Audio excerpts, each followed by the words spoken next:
இங்க பார், நீ எவ்வளவு வேணாலும் போட்டி வை, எவ்வளவு வேணாலும் பில்டப் கொடு, குட்டிக்காரனாடி என்ன வேணாலும் வித்த காட்டு. ஆனா ஆட்டத்துல வரதன ஜெயிக்க இது வரைக்கும் எவனும் பிறந்து வந்தது இல்லம்மா. ஐயோ மாமா, அண்ணி குடுக்குற பில்டப் விட நீங்க குடுக்குற பில்டப் தான் ஓவரா இருக்கு. ஆமாண்ணே, சத்தியமா எங்களால முடியல. சரி, ஏதோ காட்டுறேன்னு சொன்னீங்களே, நீ முதல்ல அதை எடுத்து காட்டி தொலைங்க. வெறுப்பா இருக்கு. எவ்வளவு நேரத்துக்கு தான் ஒரு சீனை பில்டப்பாவே ஓட்டுவாங்க? எதுக்கு ஒரு அளவு வேணாம்? இது ரொம்ப அநியாயமா இருக்கு. நீயே எவ்வளவு நேரத்துக்கு தான் என் மாமா கிட்ட பல்ப் வாங்கிட்டே இருப்பேன்? எனக்கே அசிங்கமா இருக்கு. முதல்ல அதை காட்டி தொலைய. ஏன் நீ எங்க அக்காவை குரங்கா காட்டினதெல்லாம் பத்தாதா? நரியா, யானையா, குதிரையா, இந்த மாதிரி எல்லாம் காட்டணுமா? எங்க அக்காவோட அழக பத்தி எனக்கு தெரியும்.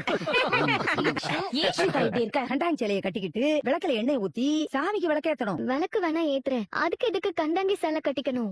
அது என் குல விளக்க முடி. வீட்டுக்கு வந்த மருமக இதெல்லாம் பண்ணாதான் நம்மள ஆபத்தோ பிரச்சனைகளோ காத்தோ கருப்போ எதுவும் அண்டாது. நீ மட்டும் இத பண்ணு, உங்க அத்தைக்கு சீக்கிரம் குணமாகுதா இல்லையான்னு பாரு. என்னடி புடவை கட்டிட்டு வந்திருக்க நீ? பாட்டி, எனக்கு பழக்கமே இல்ல பாட்டி. என்னடி இது நந்தவனப்பட்டி வம்சத்துல வந்து சேர்ந்துட்டு கண்டாங்கி சேலை கட்ட தெரியலன்னு சொல்ற? உங்களுக்கு வேணும்னா நீங்க கட்டி விடுங்க, நான் கட்டிக்கிறேன். ஆமா, இப்ப வந்து சொல்லு கட்ட தெரியாதுன்னு. அன்பு வந்து என் கையில எல்லாம் மருதாணி வச்சுட்டு போயிட்டா. அப்ப நீங்களாவது வந்து எனக்கு கட்டி விடுங்க. ஏத்தா, எங்களுக்கு மட்டும் மருதாணி வைக்க ஆசை இருக்காதா? நாங்களும் வச்சிருக்கோம்ல. எப்படி நான் கட்டுறது? அத உன்னை கட்டினவன் கட்டுவான் பாட்டி. ஆனா இருத்தா, என் அன்பு, இங்க வா.